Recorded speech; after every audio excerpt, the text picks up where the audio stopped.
Friends, బాగా పొంగే మెత్తని జొన్న రొట్టెని ఎలా తయారు చేయాలో తెలుసుకుందామా?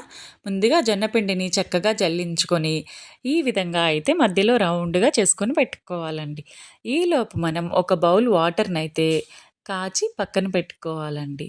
చూడండి, హాఫ్ బౌల్ వాటర్‌ని మధ్యలో వేసి ఒక 2 నిమిషాల పాటు దీన్నైతే పక్కన పెట్టుకోవాలండి.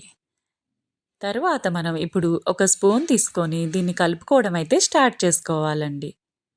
ఇది హాట్‌గా ఉంది కదండీ! అందుకనే మనం హ్యాండ్‌నయితే వాడలేదండి. ఈ విధంగా ఉండాలి. చూడండి ఎంత చక్కగా కలుపుకుంటున్నామో. మన జొన్న రొట్టె మెత్తగా రావాలి లేదా బాగా పొంగాలి అంటే మనం ఎంత చక్కగా కలుపుకుంటున్నాము అనే దాన్ని బట్టే ఉంటుంది. ఇప్పుడైతే చల్లగా అయింది కదండీ! సో, మనం హ్యాండ్‌తో కలుపుతున్నాము.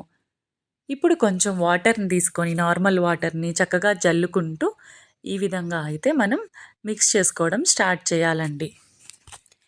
మన ఇదైతే మనం ఎంత చక్కగా కలుపుకుంటామో దాన్ని బట్టే మన జొన్న రొట్టె అంత మెత్తగా, అలాగే బాగా పొంగుతుందండి. అలాగే జొన్న రొట్టెలో అయితే గ్లూటెన్ ఉండదు, ఫైబర్ అధికంగా ఉంటుంది, రక్తంలో చక్కెర స్థాయిని నియంత్రిస్తుంది, ప్రోటీన్ కూడా అధికంగా ఉంటుందండి. అంతేకాదు ఇందులో iron, magnesium, copper, calcium, zinc, vitamin బి3 ఉండటం వల్ల ఎముకలు బాగా బలపడతాయండి. బరువు తగ్గడానికి కూడా బాగా ఉపయోగపడుతుంది. జీవక్రియను పెంచి మలబద్ధకాన్ని దూరం చేస్తుంది. మనకి శక్తినిస్తుంది. గుండె ఆరోగ్యాన్ని పెంచుతుంది. రక్త ప్రసరణ పనితీరును మెరుగుపరుస్తుంది. శక్తిని కూడా అందిస్తుందండి. చూడండి, పిండినైతే ఈ విధంగా అయితే మనం మిక్స్ చేసుకున్నాము. పిండి టెక్స్చర్ చూడండి ఎంత చక్కగా వచ్చిందో. ఇప్పుడైతే మనం జొన్న రొట్టెలు తయారు చేసుకోవడం అయితే స్టార్ట్ చేద్దాము. ఇప్పుడు పొడి పిండి కొద్దిగా తీసుకొని, చేసే ముందు కూడా మనం కొద్ది పిండిని తీసుకున్నాం కదండీ! దాన్ని కూడా మళ్ళీ ఇంకోసారి మిక్స్ చేసుకొని, కొంచెం పిండినైతే తీసుకోవాలి. చేత్తో చూడండి, మా అక్కయ్య అయితే ఎంత చక్కగా చేస్తుందో కదండీ! ఈ విధంగా లైట్‌గా కొంచెం పొడి పిండిని తీసుకొని మళ్ళీ చూడండి ఎంత చక్కగా కొడుతుందో, రౌండ్‌గా చేస్తుంది కదండీ!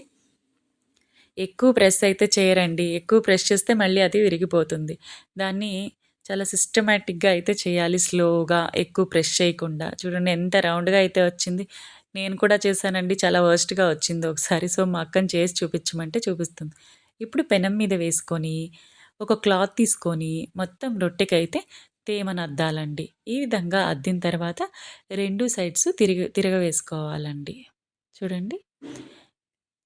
ఈ విధంగా తిరగవేసుకున్న తర్వాత ఇప్పుడైతే మనం ఒక క్లాత్‌ని తీసుకుందామండి. మంచి క్లాత్ తీసుకొని చక్కగా స్లోగా ప్రెస్ చేసుకోవాలండి. చూడండి రొట్టె ఎంత చక్కగా పొంగిందో, అలాగే చక్కగా కాలింది కూడా కదండీ! చూడండి ఎంత బాగా వచ్చిందో జొన్న రొట్టె అయితే.